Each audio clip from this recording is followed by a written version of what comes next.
Irmão querido, irmã querida, estamos dando início a mais um culto da rede de pequenas igrejas. E gostaria de, na abertura desse momento de adoração, convidá-lo a, juntamente comigo, falar com Deus. Vamos orar? Pai Santo, bendito seja o teu nome pelos séculos dos séculos. Sim, Senhor. Bendito seja o teu nome por toda a eternidade, porque nós jamais sentiremos fastio de ti. Não há como o verdadeiro adorador cansar de contemplá-lo na beleza da sua santidade. Porque o Senhor é perfeito e não muda. O Senhor é Deus que não decresce em glória, em sabedoria, em amor, em santidade. E nisso reside o fundamento do nosso culto. Mas nós estamos aqui também porque reconhecemos que tu tens sido Deus que cuida de nós. Senhor, não temos como contabilizar as bênçãos derramadas sobre as nossas vidas e que nos possibilitaram estar aqui vivos. Estar vivos na tua presença. Agradecemos o Senhor pelo Espírito Santo, pela Bíblia, pelos irmãos, pelo feijão e arroz que chegaram à mesa. Senhor, pelas manifestações do teu cuidado providencial. Ó Deus, pela nossa saúde física, biológica, espiritual. Senhor, não temos como contar as bênçãos. Essa é a grande verdade. E nós queremos agradecer ao Senhor, nosso Deus, por ser pastor das nossas vidas, o que o leva a cuidar de nós. Senhor querido, nós também queremos, nessa noite, pedir perdão pelas nossas falhas, por todas as vezes em que violamos o princípio mais basilar da ética cristã, que é o amor. Perdoa-nos por todas as vezes que deixamos de amar o próximo e amar a ti.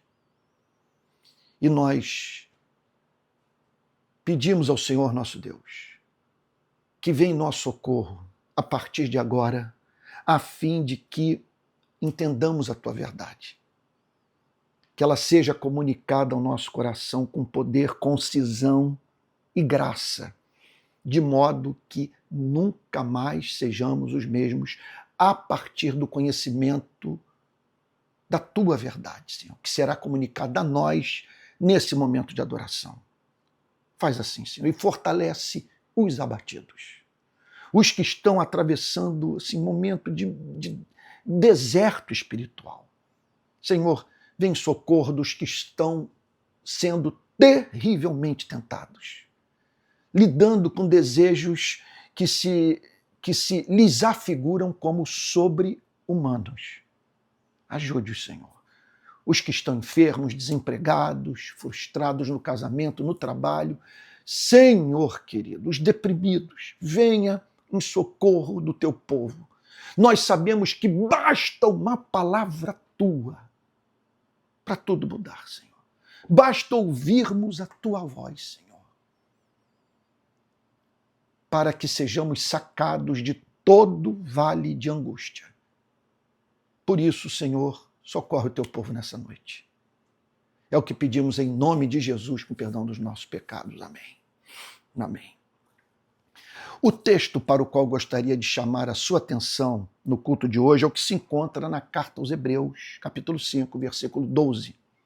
Repito, Carta aos Hebreus, capítulo 5, versículo 12. Essa é uma passagem que fala sobre a dimensão racional ou doutrinária da verdadeira espiritualidade. Eu não canso de dizer que a verdadeira vida cristã está estribada sobre um tripé. Que tripé é esse? Doutrina, experiência e prática.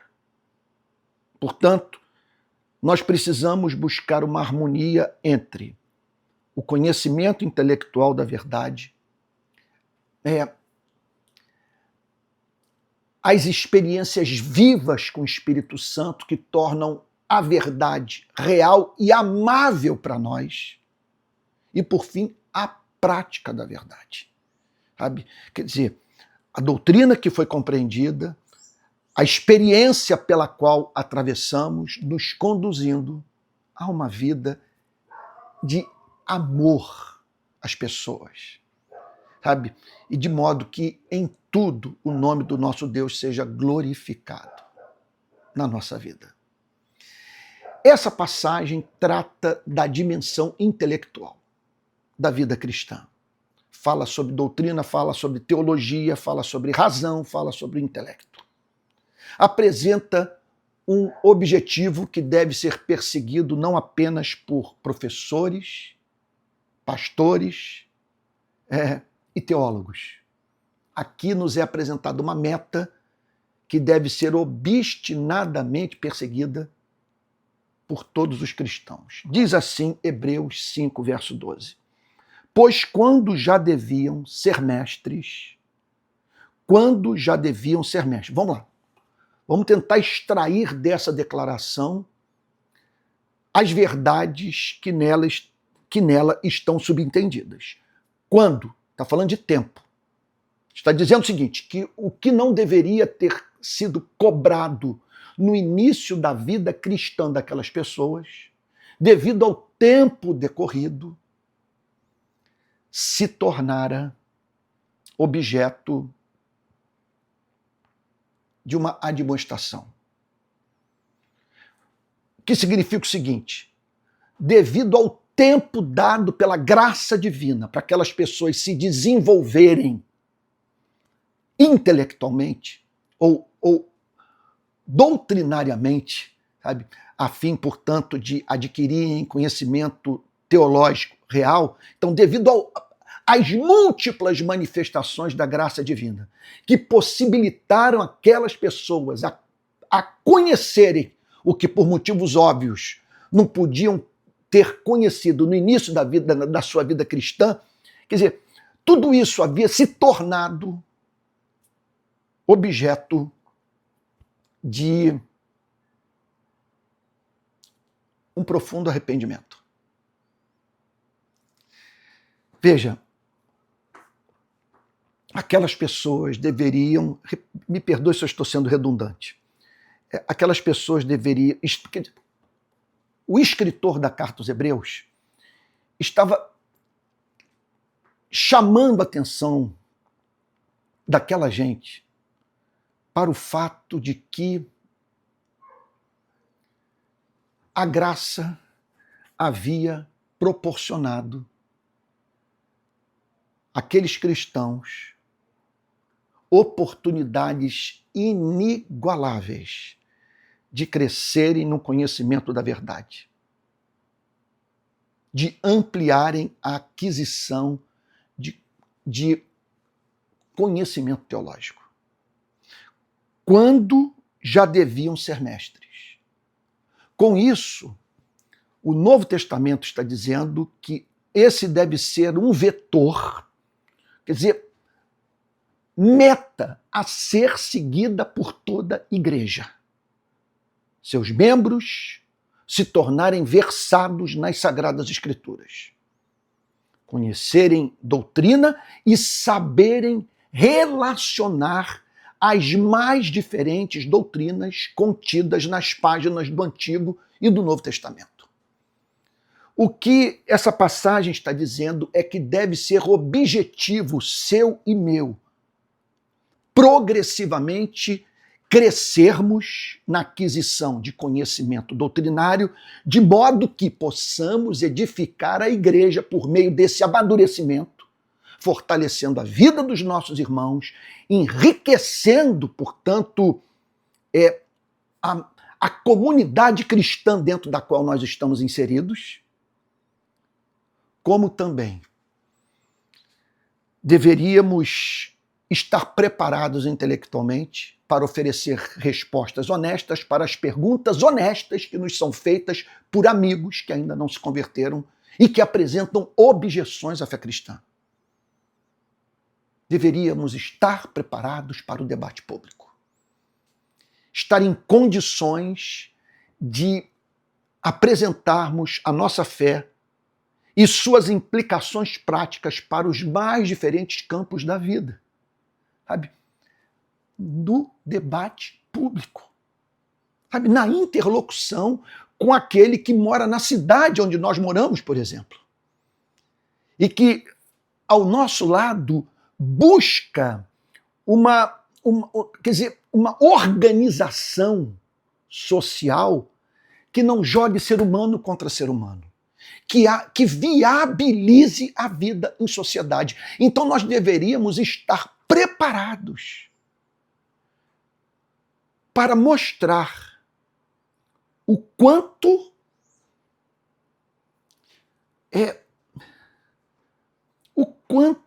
o ideal cristão para a sociedade adapta-se melhor à natureza humana. Você está entendendo? Porque uma coisa é você chegar com uma imposição, dizendo que tem que ser assim, porque é assim que a Bíblia diz. Agora, quando você está na interlocução com alguém que não acredita nas Sagradas Escrituras, é de fundamental importância que, mediante a persuasão racional, educada, feita não apenas a partir do seu conhecimento da verdade, mas do conhecimento da causa que você abraçou. Você não é apenas uma pessoa que tem a Bíblia em suas mãos, você também tem um jornal na sua mão. Você não é apenas uma pessoa que está na igreja ouvindo a verdade ou trancada na sua casa lendo um livro cristão. Você é alguém que está em contato com o mundo real.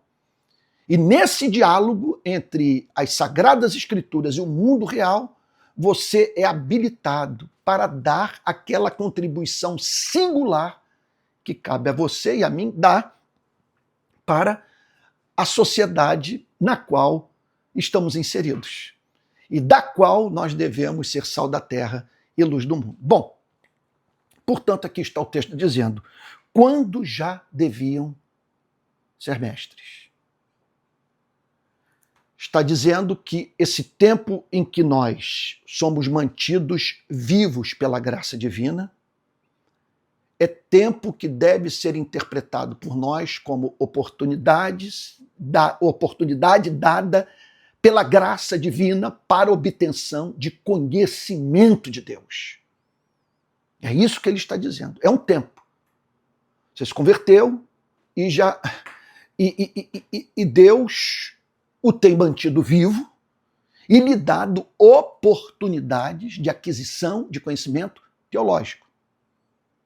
Só que nesse caso aqui, o que o texto está dizendo é que aquela comunidade para a qual a carta havia sido dirigida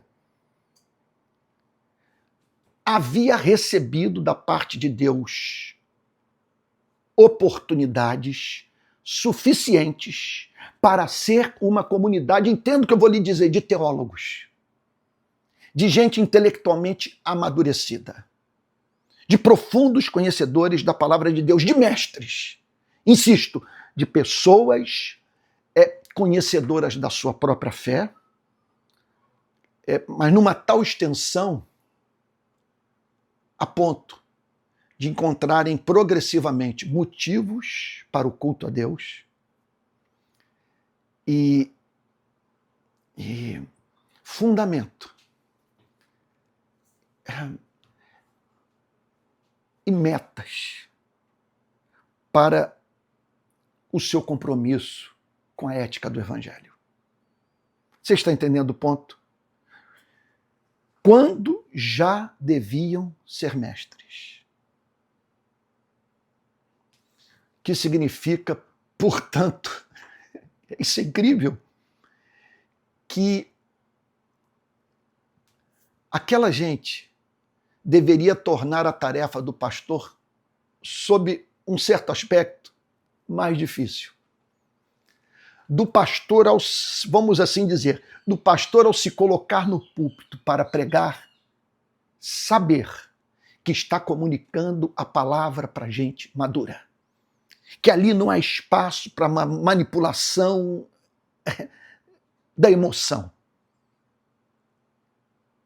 que é toda falta de zelo. Como é que eu poderia dizer? Na palavra não é displicência, seria também, está me vindo aqui também comportamento indecoroso, que é tanta loucura que é feita no púlpito. Mas aí que está. Esse pastor deveria saber que qualquer desonestidade intelectual seria detectada pela igreja. Então é um homem que sobe ao púlpito bem preparado, por saber que não está, me perdoe na forma que eu vou falar, ele não está perante uma igreja de idiotas. Esse que é o ponto. Ele não há liberdade para ele abrir a Bíblia, ler o texto e depois se esquecer do texto que leu e falar sobre seus projetos pessoais, sobre sua vida, sobre suas façanhas. Sabe? Desviando a atenção de Cristo para ele próprio. Invertendo a ordem que é necessário que eu diminua e que Cristo cresça. Como alguém já disse, o objetivo da pregação, sabe, não é chamar atenção para si mesma ou para a vida do pregador, mas é fazer com que a congregação esqueça-se do pregador ou da sua erudição ou dos seus dons de oratória e se concentre em Cristo, a ponto de todos, ao término do culto, saírem dizendo como Jesus é maravilhoso, em vez de dizerem como o pregador é maravilhoso. Quando deviam ser mestres. Então, pessoas que, no nosso caso, naquela época, não havia ainda uma Bíblia, Antigo e Novo Testamento prontos, tal como nós temos hoje. O que havia eram os textos do Antigo Testamento e as epístolas, os pergaminhos e suas cópias que circulavam ali na bacia do Mediterrâneo inicialmente. Hoje nós temos uma Bíblia. A aplicação dessa verdade significa, nas nossas vidas hoje, conhecer esse livro. E por que não dizer? Estarmos familiarizados com o que o Espírito Santo fez na igreja durante esses 2000 anos. Foram 2000 anos de homens e mulheres, tem sido assim, que buscaram apaixonadamente uma compreensão mais clara da verdade e que fizeram o registro das suas descobertas. Portanto, é obrigação nossa conhecermos o que o Espírito Santo fez através da vida dessas pessoas. É um legado, é uma forma de honrarmos o Espírito de Deus. Não estou dizendo que temos um cânon, não estou dizendo que devemos colocar essas obras em pé de igualdade com as Sagradas Escrituras. O que eu estou declarando é que há um legado, que há uma tradição, que há obras que atravessaram os séculos e que edificaram as mais diferentes gerações de cristãos. Então, resistiram ao teste das eras. E com essas obras nós devemos manter familiaridade. Então, permita-me mencionar algumas. Meu Deus, as Confissões de Agostinho, sabe? É um clássico. Meu Deus, as pregações de Martim Lutero sobre a carta de Paulo aos Gálatas, as Institutas de João Calvino, o Tratado sobre Afeições Religiosas de Jonathan Edwards, meu Deus, isso é um tesouro, a Dogmática de Hermann Bavinck, também uma obra preciosa já no limiar do século XX. Meu Deus, e o que falar de toda a produção de homens como C.S. Lewis, como John Stott, como o grande Martin Lloyd Jones. Aqui está a exortação. Ser mestre significa conhecer as doutrinas, saber correlacioná-las e, mediante raciocínio lógico, levá-las às suas conclusões lógicas. E buscando sempre nessa busca por aquisição de conhecimento teológico, o aperfeiçoamento da vida. Sabe? Quer dizer, o crescimento dos motivos para adorar a Deus, bem como para servir ao próximo. E aí o texto prossegue declarando: pois quando já deviam ser mestres, levando em conta o tempo levando em conta o tempo decorrido. Levando em conta o tempo decorrido. Vamos lá, vamos parar para pensar no que ele está dizendo. Vocês deviam ser mestres. Ele não está se dirigindo para pessoas que se converteram no dia anterior. Ele está falando de um tempo que foi decorrido. Ele não fala sobre esse tempo. Ele tão somente diz o seguinte: entre a conversão de vocês e o atual momento de suas vidas, quer dizer, no decurso desses anos, Deus cuidou de suas vidas. E de tal modo que lhes concedeu oportunidades graciosas de vocês conhecerem a verdade, a ponto de hoje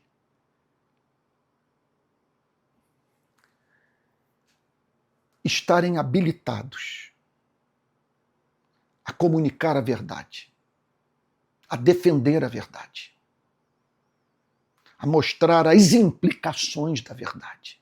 Ser mestres. Ser mestre significa o seguinte: não é que todos deveriam buscar habilidade. Olha, é claro que isso está envolvido, mas o ponto não é esse. Porque o que eu estou querendo dizer é o seguinte: nem todo aquele que tem conhecimento revela habilidade para falar em público.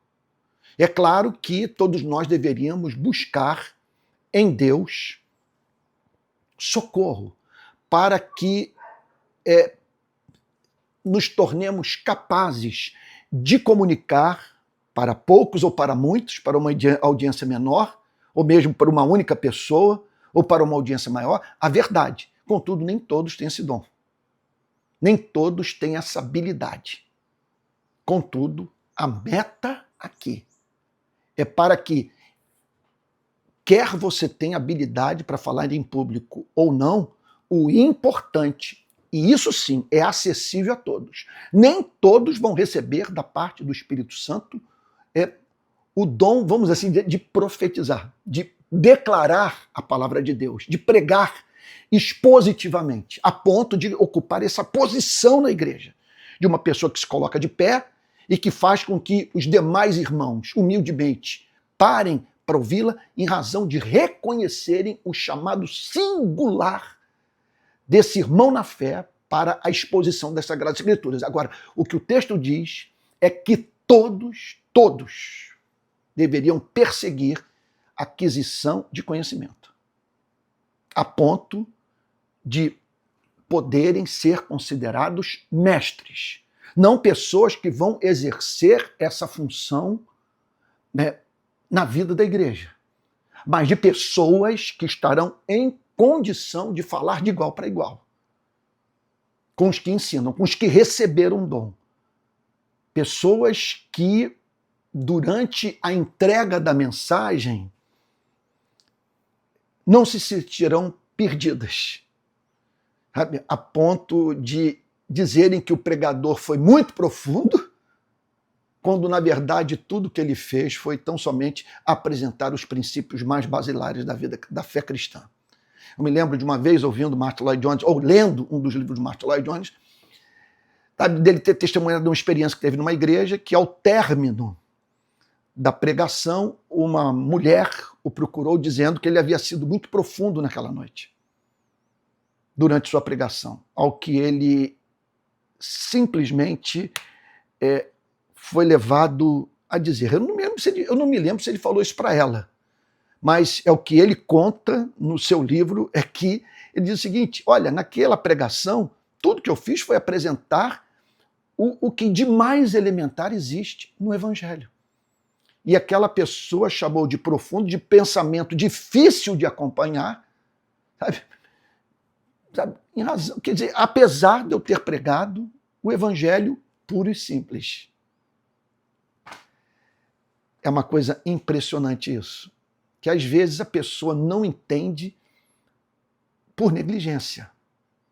Não entende porque se recusou a empregar a parte mais nobre do seu ser, o seu cérebro, no trabalho de aquisição de conhecimento teológico. Então o escritor diz assim, levando em conta o tempo decorrido. Ele diz o seguinte, esse tempo foi um tempo de graça. Deus lhes deu oportunidades especiais de adquirirem conhecimento. E vocês não souberam tirar proveito disso. Esse que é o ponto. E para isso eu gostaria de chamar a sua atenção, a minha atenção. E me traz dor ao coração em pensar nas oportunidades que eu desperdicei para ser o melhor expositor das Sagradas Escrituras. Mas veja só, o objetivo aqui não é nos paralisar, introjectando culpa. Não é nos humilhar. O objetivo dessa passagem é nos encorajar. É nós tomarmos consciência dessa vocação. Qual é a vocação? De apresentarmos a Deus um culto inteligente, de sermos pessoas habilitadas a comunicar a sua própria fé, sabe? De modo também que sejamos encontrados firmes, não sendo levados de um lado por outro por qualquer vento de doutrina. Essa é a meta, esse é o objetivo, esse é o chamado, e assim nós devemos interpretar o fato de estarmos vivos. Por que estamos vivos? O que essa passagem está dizendo é o seguinte, porque Deus quer que você e eu cresçamos em entendimento espiritual, e sem a mínima dúvida, para que amemos a Deus ardentemente e sejamos sal da terra e luz do mundo. Não há como sermos sal da terra e luz do mundo se nós não conhecemos a nossa própria fé. Ou se permanecemos parados no lugar onde começamos a vida cristã. Quer dizer, paremos onde começamos. E não é assim que Deus quer que funcione na sua e na minha vida. Então ele diz, pois quando já deviam ser mestres, levando em conta o tempo decorrido, vocês têm novamente, vocês vão ter que ouvir o que já foi ouvido. Vocês vão ter que ouvir novamente, vocês têm novamente necessidade de alguém que lhes ensine quais são os princípios elementares dos oráculos de Deus. Você tem os oráculos de Deus. Você tem a palavra de Deus, o conjunto de verdades comunicadas pelos profetas, pelos apóstolos, pelo Antigo Testamento, pelo Novo Testamento. No caso deles, não havia ainda um Novo Testamento, mas sim cópias e pergaminhos e livros que foram escritos de modo infalível por homens designados por Deus e que haveriam de um dia ser agrupados e transformados nisso que nós chamamos de Novo Testamento. Mas naquele tempo havia informação suficiente. Verdades que circulavam e registradas, repito, naqueles textos e que deveriam ser do conhecimento dos irmãos. Eles deveriam ter buscado mais conhecimento, parado para ouvir mais os seus mestres. É isso que está sendo dito. Que eles deveriam ter se dedicado a busca por aquisição de conhecimento teológico. Então, necessidade de alguém que lhes ensine quais são os princípios elementares dos oráculos de Deus. Eles careciam, sendo assim, em razão da estagnação intelectual, de que alguém voltasse no começo e tratasse novamente dos fundamentos. Novos desafios surgiram, e aquela igreja foi encontrada despreparada para encará-los. Ao se tornar exposta a dar respostas nada cristãs para os problemas que aqueles irmãos e irmãs estavam enfrentando, tornou-se necessário que eles voltassem aos fundamentos a fim de entenderem o que de mais basilar pode ser encontrado na mensagem do Evangelho. Retomarem o caminho, sabe? A fim, portanto, de perseguirem esse objetivo. Qual o objetivo? O objetivo de se tornarem maduros do ponto de vista da aquisição de conhecimento teológico. E o texto prossegue dizendo a necessidade que alguém lhes ensine quais são os princípios elementares dos oráculos de Deus. Vocês passaram a ter necessidade de leite, não de alimento sólido. Aqui, portanto, o próprio Novo Testamento admite que há leite e há alimento sólido. Aquilo que pode ser digerido por qualquer criança em Cristo. E aquilo que só pode ser digerido pelos que foram tornados adultos em Cristo. Há leite espiritual, há alimento sólido. Quer dizer, há certas verdades para cuja compreensão é necessário que você não apenas tenha nascido de novo, mas tenha feito o percurso, o caminho preparatório para que você possa entender aquilo que só será compreendido se você entender o que vem antes, o que serve de fundamento para esse tipo de verdade que o escritor da carta aos Hebreus chama de alimento sólido. Alimento sólido. Quer dizer, é um alimento que, uma vez ingerido, o prepara para fazer aquilo que você não poderia fazer sem essa energia comunicada pela verdade. É isso que ele está dizendo. Quando ele fala de alimento sólido, ele está falando de questões que para muitos se afiguram como complexas ou de impossível compreensão nessa presente vida, mas que já foram tratadas por irmãos e irmãs na fé. Sabe? Que naqueles dias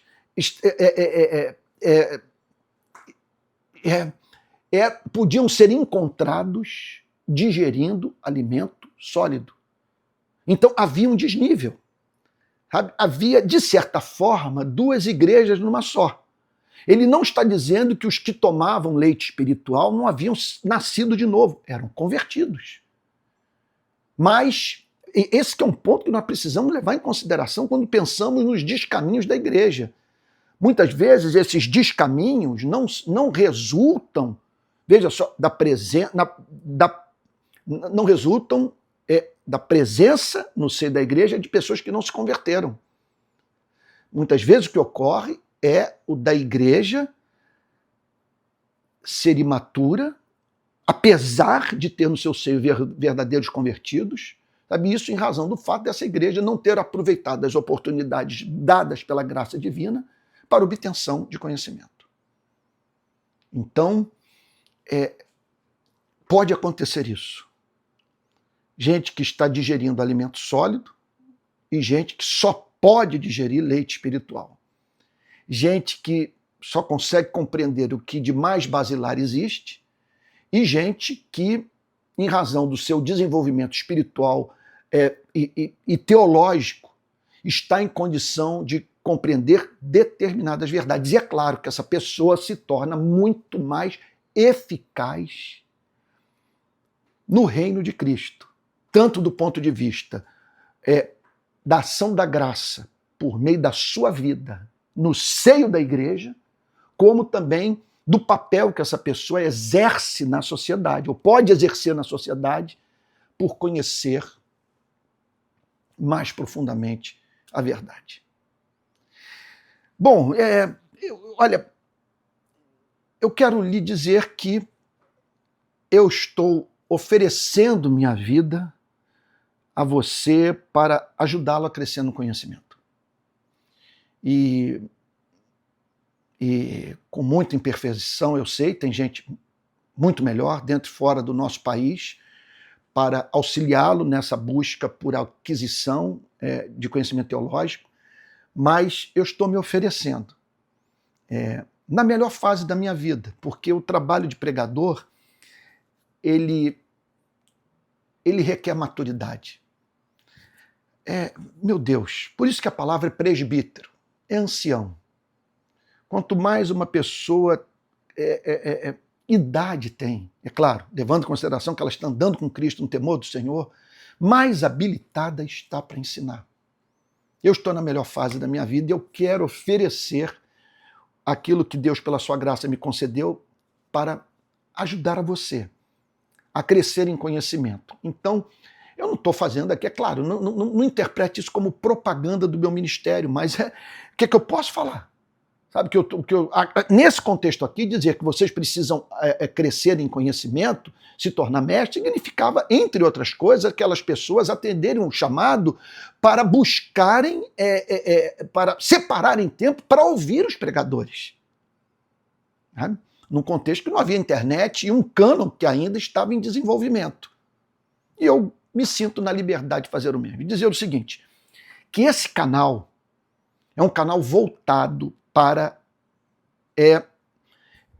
o alcance desse objetivo, edificar a igreja, fazer com que nós tenhamos uma igreja de mestres no nosso país.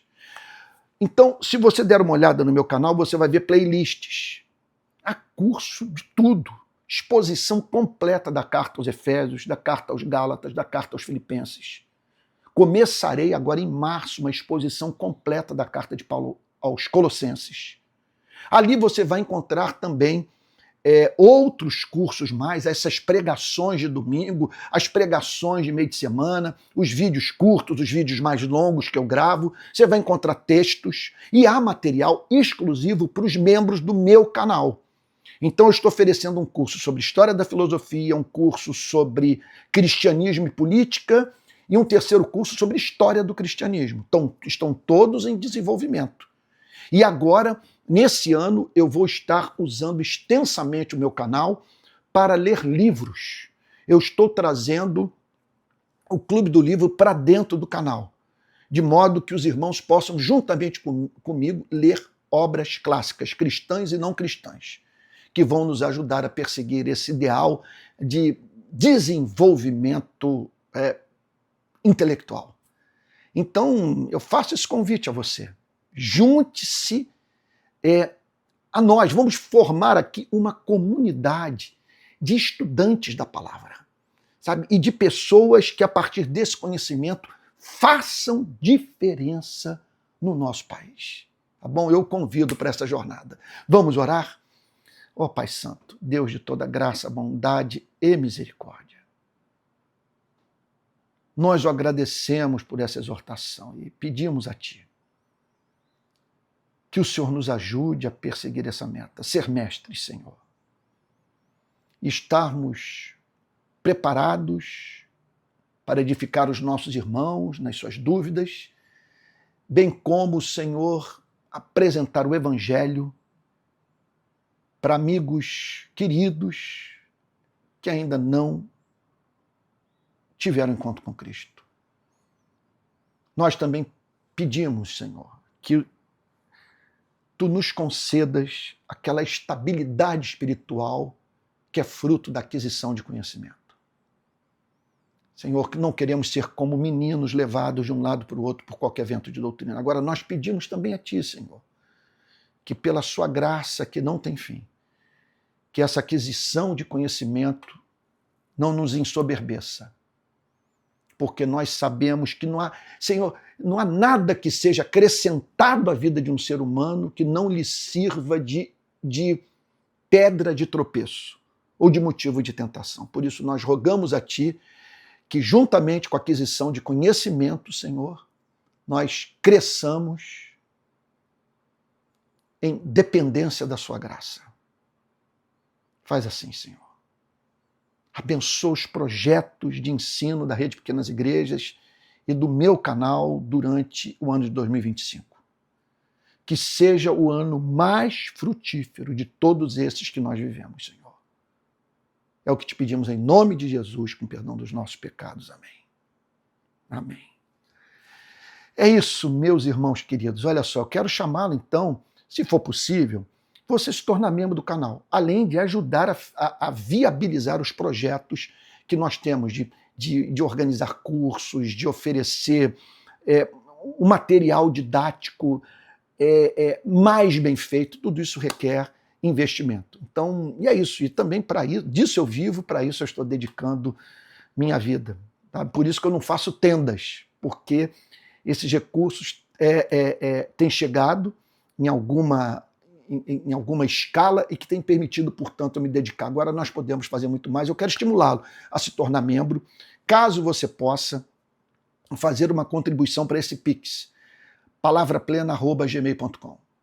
Sabe, essa semana eu contratei uma pessoa que eu havia pedido para ela se afastar por falta de recursos, eu admiti novamente, que é o que está fazendo as capas desses vídeos. Se você der uma olhada, estão praticamente todos os vídeos que eu fiz com capa. Isso é ótimo para divulgação. Agora, necessitou que eu contratasse alguém, e ainda tem investimento em câmera, investimento em lente, em iluminação, em sistema de captação de voz e tal, entre tantas outras coisas mais. Nós estamos pensando em fazer um documentário também, ou uma série de pregações na Terra Santa, com aquele mesmo pessoal que fez o documentário em Nova York. Então seria um material precioso, aquele tipo de material que, caso seja feito, você poderá comunicar com seus amigos não cristãos a fim de apresentar a eles o Evangelho. Nós vamos para esses locais históricos e, a partir dali, comunicar as verdades. As verdades que foram proferidas nos locais onde nós botarmos os nossos pés pela graça divina. Então é isso, tá bom? Quero também dizer a você que durante a semana vou estar pregando aí nesse canal, então produzindo vídeo, produzindo artigos, e todo domingo eu prego de manhã às 10h30 da manhã no culto da Rede de Pequenas Igrejas, com transmissão pelo canal de YouTube da Rede de Pequenas Igrejas, e à noite eu estou aqui, tá bom? No meu canal. Tá? É isso, peço oração. Essa semana, na quinta-feira agora, eu vou dar uma entrevista para o Reinaldo Azevedo. Peço a sua intercessão para que Deus me conceda graça a fim de ser um bom representante de Cristo na presença desse tão conhecido, renomado e sério jornalista brasileiro. Então, quinta-feira eu peço que você ore por mim. Peço que você ore por esses projetos todos, para o Clube do Livro, que eu quero trazer para dentro do canal, para os cursos que vou oferecer, bem como aqueles que já estão em andamento, que eu quero que até o final do ano se tornem assim alimento sólido para aqueles que me acompanham. Então não deixem de orar, tá bom? Eu acho que é isso. Vamos receber a bênção apostólica e esse culto, como você pode estar vendo, é um culto gravado.